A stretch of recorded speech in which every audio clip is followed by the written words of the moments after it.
அப்புறம் இன்னொரு பிரச்சனை இருக்கு. அது என்ன பிரச்சனை அப்படின்னா, எல்லா தெருவிலையும் மாடை விட்டுருக்காங்க. என்ன மனுஷனோட மாடுதான் அதிகமா இருக்கு எல்லா தெருவிலையும். நான் நடந்து போறேன், எங்க பார்த்தாலும் சாணிதான் இருக்கு. ரோட்ல நடந்து கூட போக முடியல. அப்ப அங்க இருக்கக்கூடிய எல்லா மக்களும், ஐநாவரத்துல இருந்து எல்லா மக்களும் சொல்றாங்க, எல்லா மாடு பாட்டி காலையில இருந்து சுத்திக்கிட்டு இருக்கீங்க. அந்த மாடு யாருக்குன்னு பார்த்தா இங்க இருக்க கவுன்சிலரோடது. ஏண்டா எந்த வியாபாரம் பண்ணு ஒரு அளவே இல்லையா? மாடை வளர்த்து மக்கள் கிட்ட விடுவீங்களா? எப்பொழுதும் திமுக 2வது தாட்டி ஜெயிச்சதா சரித்திரமே கிடையாது. நான் திருப்பி சொல்றேன். சும்மா மீடியா ஒரு 200 பேர் யூடியூப்ல உட்கார வச்சுக்கிட்டு ஒண்ணுமே பண்ணல. எங்க தலைவர், எங்க அண்ணன் விஜய் அண்ணன் சினிமா விட்டுட்டு 300-400 பேர் சம்பளத்தை விட்டுட்டு நான் மக்கள் நல செய்ய போறேன்னு வராங்க. ஆனா திமுக ஜெயிச்ச பிறகு என்ன பண்ணாங்க?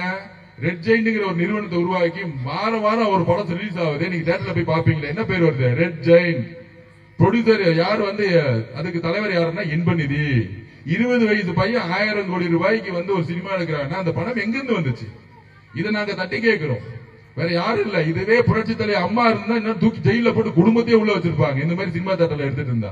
எங்க கட்சியில் இருக்கக்கூடிய ஒவ்வொரு வேட்பாளர்களும், ராயபுரத்துல இருக்கிற ஒரு வேட்பாளர், அவர் யாரு தெரியுங்களா?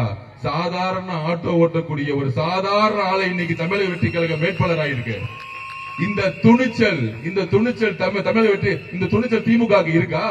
ஒரு சாதாரண ஒரு ஆட்டோ ஓட்டக்கூடிய அண்ணனை தூக்கி இன்னைக்கு ராயபுரத்துல வேட்பாளர் ஆகி இருக்காரு. எத்தனை பெண்களுக்கு கையில 10,000 ரூபாய் கூட அவங்க வேட்பாளர் இருக்காங்க.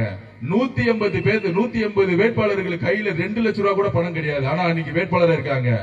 எங்க அண்ணன், எங்க தலைவர் வேட்பாளர்களை பணத்தை பார்த்து உருவாக்கல. நல்ல மனசும் நல்ல எண்ணமும் உழைக்கக்கூடிய தகுதி இருக்கவங்களை உருவாக்கி இருக்காங்க.